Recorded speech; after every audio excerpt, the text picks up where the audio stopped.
नमस्कार, स्वागत है आप सभी का आधार लाइव में और मैं हूं आप सभी के साथ सदफ खान। मध्य प्रदेश की पूर्व मुख्यमंत्री उमा भारती लोकसभा चुनाव प्रचार के मैदान में उतर आई हैं। इसी कड़ी में उमा भारती ने एक रोड शो किया और शिवपुरी में जनसभा में भी पहुंची।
इधर इधर चुनाव आयोग का मामला है।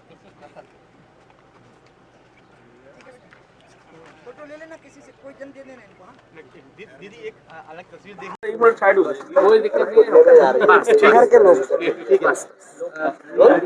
क्या मेरे पास क्या कहेंगे आज जो स्थिति है इलेक्शन को लेकर? एक तरफ संविधान खत्म होने की बात कही जा रही है, दूसरी तरफ आप कह रहे राम राज जाने वाला है। इस देश में संविधान खत्म करने का काम कांग्रेस ने किया है जब इमरजेंसी लगाई है, और इमरजेंसी लगाने का कारण इंदिरा गांधी जी का चुनाव हारना था।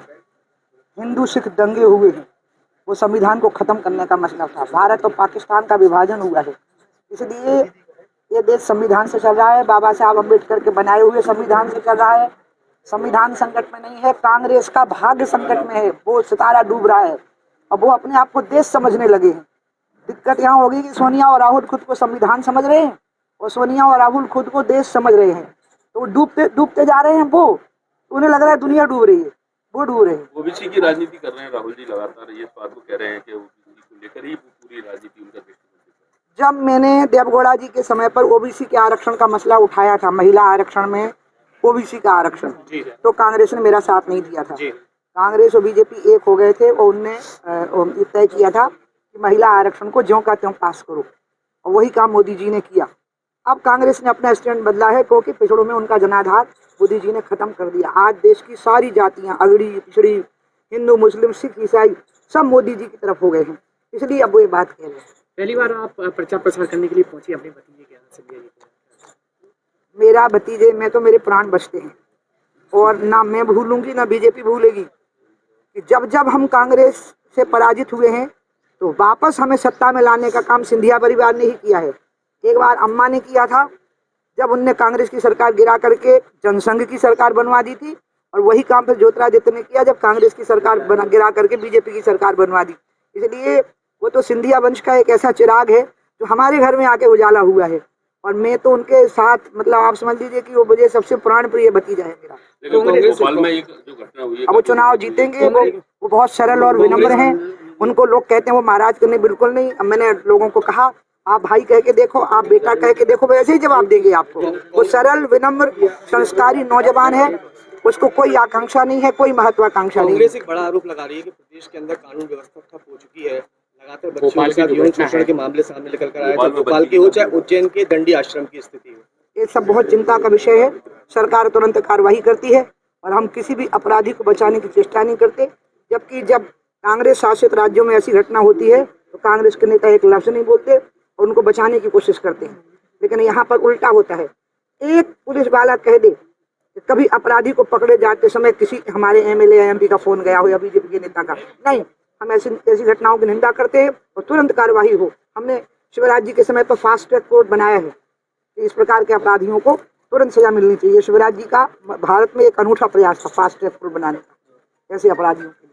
जब आप शिवपुरी पहुंची तो कांग्रेस लगातार ये आरोप लगा रही थी कि उमा जी को जब मैदान में लाया जाता है जब उनकी जरूरत पड़ती है बीजेपी को, ऐसा आरोप लगाया। इसको मैं अपना भाग्य मानती हूँ कि बीजेपी को मेरी जरूरत पड़ती है तो मैं आ जाती हूँ, क्योंकि मैं बीजेपी ने मेरे जिंदगी में इतनी महत्वपूर्ण भूमिका निभाई है मेरी पार्टी ने।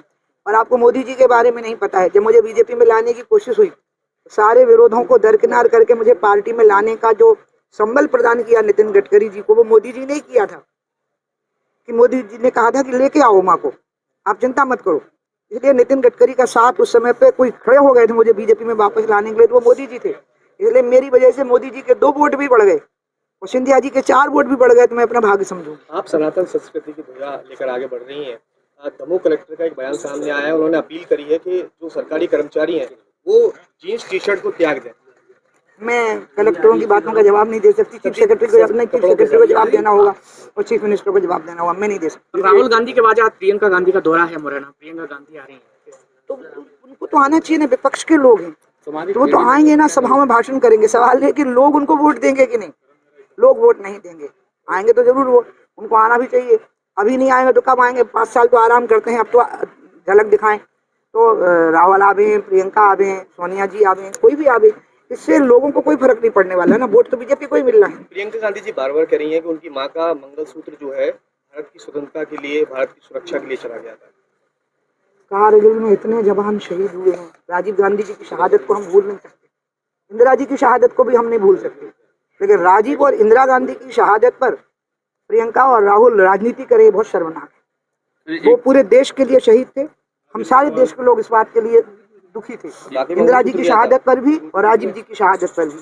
हम सब उनको मानते हैं कि देश के लिए शहीद हुए, लेकिन उस शहादत पर वोट मांगना, उस पर राजनीति करना, ये दोनों भाई बहन के लिए शर्मनाक है। एक सवाल ये है कि आप हमेशा अवैध उत्खनन के खिलाफ रही है। एदल सिंह कंसना है, मंत्री है, उन्होंने मुरैना में कल कहा है कि अगर ट्रैक्टर ट्रॉली पकड़ते हैं तो आप मुझे फोन करो, मैं छुड़वाऊंगा, हमारे लेकिन कैसे भी जीत दिलवा दो। मेरी एदल सिंह से एक बार बात हुई थी, एदल सिंह मेरे घर ही आ गए थे इस विषय पर बात करने, तो उन्होंने जो अपना पक्ष रखा था, उसके बाद मैंने उनको कहा था कि आप ये देखिए कि जनमानस को परेशानी ना हो, नदी का जो अविरल प्रवाह है वो नहीं टूटना चाहिए, और एक बात मैंने कलेक्टर को भी कही। इसलिए अब एदल सिंह ने नया बयान दिया है तो मैं बता नहीं पाऊंगी जब तक मैं उस बयान को पढ़ नहीं दूंगी। आपने गलत नहीं कहा है, लेकिन जब तक मुझे पता नहीं लगेगा ना, आपने भी पढ़ा ही होगा ना। नहीं, अगर का जवाब नहीं देना चाहिए ना मुझे। दीदी एक सवाल है, हिमाचल के रामपुर में कांग्रेस कैंडिडेट विक्रमादित्य की माताजी पटवा सिंह ने कैंपेनिंग करते हुए, एक रैली को संबोधित करते हुए कहा है कंगना रनौत के लिए, जो बीजेपी कैंडिडेट है, हसीन परी है, वोटों में तब्दील नहीं कर पाएंगी, लोगों को जुटा तो पा रही है भीड़ के। मुझे लगता है कि जिनके खिलाफ वो बोली है वो इतनी समर्थ है इन बातों का जवाब देने के लिए कि उसको किसी प्रोटेक्शन की जरूरत नहीं है। लेकिन महिला वो जो लड़ रही है चुनाव, क्या नाम बताया, उनको किसी प्रोटेक्शन की जरूरत नहीं, पान खाए इसलिए वो पकड़ा है। तो तब भी क्या मानते हैं, महिला शक्ति होने के नाते इस तरह शब्दों का उपयोग करना, पहले मंडी में भाव उनके लिए कहा गया और अब इस तरह के बयान दिए गए के लिए, तो कांग्रेस का चरित्र है ना महिला विरोधी। उनने महिलाओं के टुकड़े टुकड़े करके उनको भट्टियों में भूना है। आप भूल गए क्या इस बात को? जब भट्टियों में भूना गया था, नैना साहनी कांड जो, नैना साहनी थी ना शायद, हाँ, जो कांड हुआ था, इनका तो यहाँ पर भी जिंदा जला दिया था।